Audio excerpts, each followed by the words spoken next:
Hello students, welcome to my channel গণিতের পাঠশালা। ভিডিওটি শুরু করার আগে আমার প্রিয় ছাত্রছাত্রীদের কাছে একটা ছোট্ট অনুরোধ, তোমরা যারা আমাদের এখনো চ্যানেলটি সাবস্ক্রাইব করনি তারা চ্যানেলটি সাবস্ক্রাইব করে দিও এবং পাশে থাকা বেল আইকনটি অবশ্যই প্রেস করে দিও যাতে আমার ভিডিওগুলি তোমাদের কাছে সবার আগে পৌঁছে যায়। চলো এবার শুরু করি। চলো আমরা এবার বাস্তব সংখ্যা ক্লাস 9 শুরু করতে চলেছি।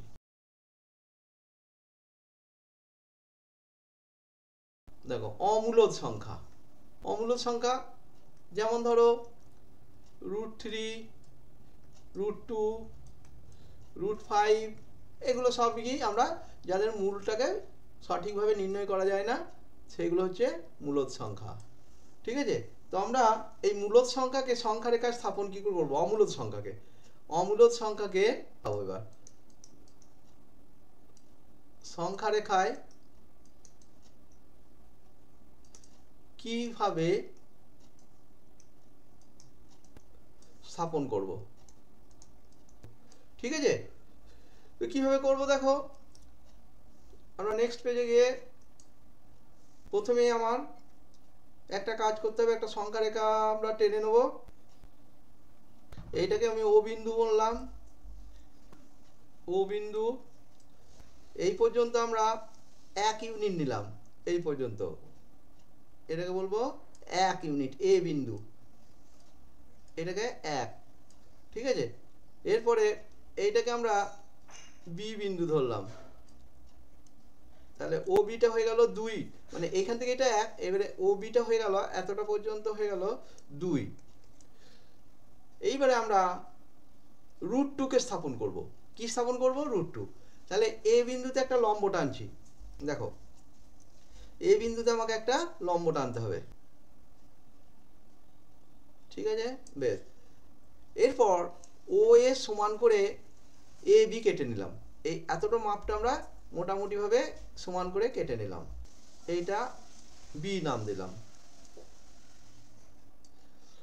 ঠিক আছে, এটা কিন্তু সমান করে কতটা কাটলাম? 1 ইউনিট। ও বিটাও 1 ইউনিট, ও এটাও 1 ইউনিট, এ বিটাও 1 ইউনিট। এরপর ও বি যুক্ত করে দিলাম, ও বিটা যুক্ত করলাম। এরপর এ ও বি, এই যে সমীকরণ এ ও বি সমকোণী ত্রিভুজ থেকে আমরা কি পাচ্ছি?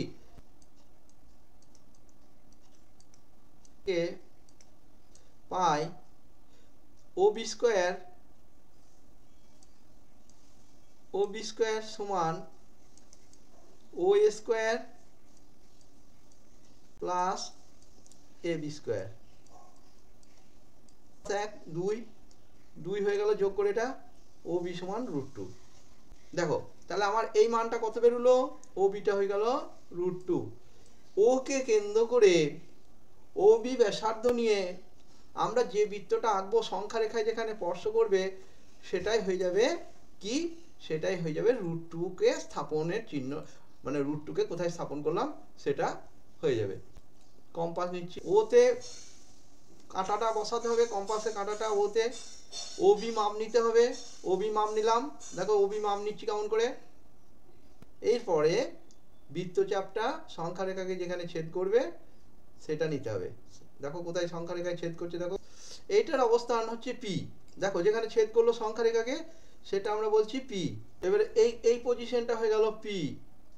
তাহলে আমাদের এই পি বিন্দু যেখানে ছেদ করলো সংখ্যা রেখাকে বৃত্তচাপটা, সেটা √2 এর অবস্থান। তাহলে পি বিন্দুতে আমার √2 এর অবস্থান করছে। এবারে যদি এই ছবিতে আমি √3 স্থাপন করতে চাই তাহলে কি করতে হবে জানো? আমাকে বি বিন্দুতে আর একটা লম্ব টানতে হবে, বি বিন্দুতে আর একটা লম্ব টানতে হবে। ঠিক আছে, আমরা বি বিন্দুতে আর একটা লম্ব টানছি।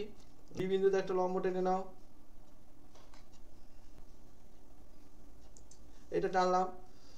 এবার সিটা যেটা নিচ্ছি, এই যে সি, এখানে এই যে সি পর্যন্ত কেটে নিলাম, এটাও কিন্তু 1 ইউনিট। এটা কিন্তু আমার 1 ইউনিট মতো কেটে নিতে হবে। সি, এটা 1 ইউনিট, এটাকে সি নাম দেবো। ঠিক আছে, এটা কত একক? 1 একক। ক্লিয়ার হয়েছে? ও সিকে যোগ করে দেবো, ওসিটা যোগ করব। দেখো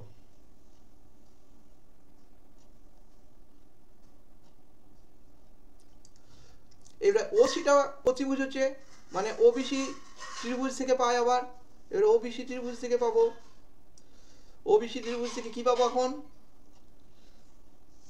ও বি সি থেকে পাই কি পেলাম দেখো। এবার এইটাও ত্রিভুজ, তাহলে ও সি স্কোয়ার সমান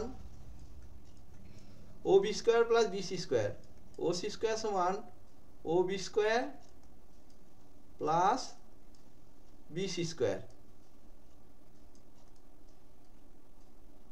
বিসি স্কোয়ার সমান 2 প্লাস 1, 2 প্লাস 1 তার মানে 3, তাহলে ওসি কত হয়ে যাবে √3।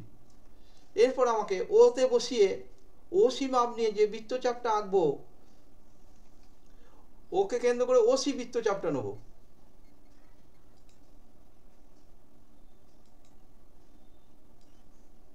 ওতে বসাবো, ঠিক ওতে ওসি মাপটা নেব,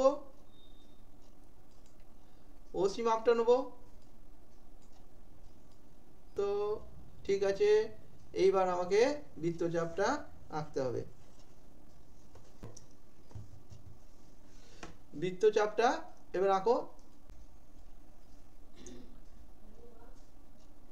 হ্যাঁ ঠিক আছে, এরপর দেখো এইটাকে কিউ পজিশন ছেদ করলো সংখ্যা রেখাকে কিউ, এটাকে কিউ নাম দেবো। যেখানে ছেদ করলো এই বিন্দুটা হচ্ছে কিউ, এইটা হয়ে গেল কিউ বিন্দু।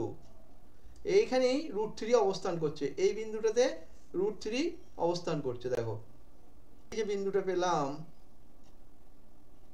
এই বিন্দুটা, এটা √3 অবস্থান করছে, এটা হচ্ছে √3। এরপর আমরা আর একটা দেখাবো, নেক্সট পেজে যাচ্ছি। √5টা সংখ্যা রেখাতে স্থাপন। সংখ্যা রেখায় আমরা অবস্থানগুলো আগে ঠিক করে নিচ্ছি। এইখানটা ভাবলাম ও, এটা হচ্ছে 1, ও এটা 1, এটা 1 একক, এটা হচ্ছে 2b, এটা হচ্ছে 2 একক। কতটা পর্যন্ত 2, ও বিটা, ও বিটা 2, আর এই ও এটা হচ্ছে 1, তাহলে এইটা 2, আর ও এটা হচ্ছে 1, বোঝা গেছে তো। এরপর আমাকে ভালো করে দেখো, আমাকে একটা লম্ব বি বিন্দুতে টানতে হবে, লম্বটা টানতে হবে বি বিন্দুতে।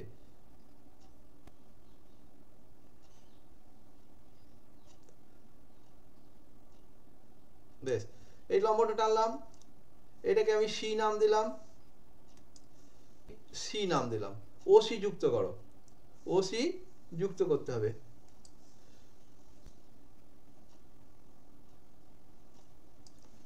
ও সি যুক্ত করলাম, ও সি যুক্ত করি, ও সিটা যুক্ত করবো। এবার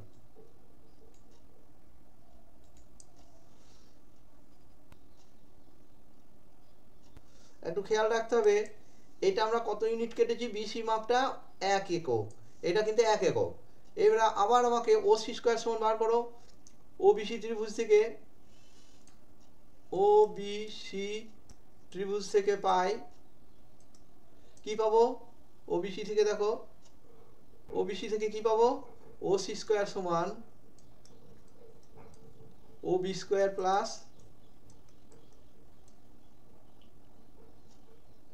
বিসি স্কোয়ার, এটা পেয়ে গেলাম বিসি স্কোয়ার।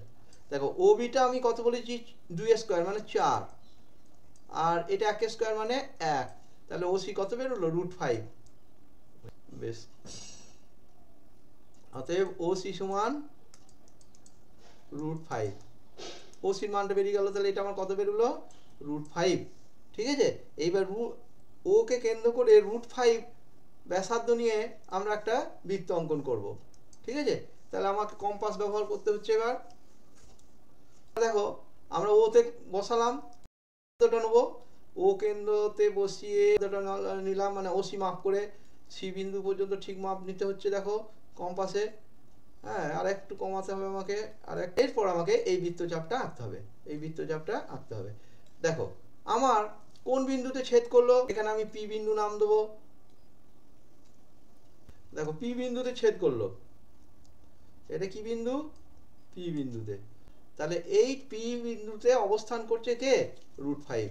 পি বিন্দুতে অবস্থান করছে √5। এইভাবে আমরা অমূলদ সংখ্যাকেও সংখ্যা রেখায় স্থাপন করতে পারি। তাহলে এই বিন্দুটা কিন্তু আমার হয়ে গেল √5, পি বিন্দুতে অবস্থান করছে। ঠিক আছে, এইভাবে আমরা সংখ্যা রেখাতে কি করতে পারি না অমূলদ সংখ্যাকে স্থাপন করতে পারি। Thank you. নেক্সট ক্লাসে আবার দেখা হবে। নেক্সট ক্লাসে লজ অফ ইন্ডিসিস বা সূচকের নিয়মাবলী নিয়ে আলোচনা করব এবং অঙ্ক শুরু করব।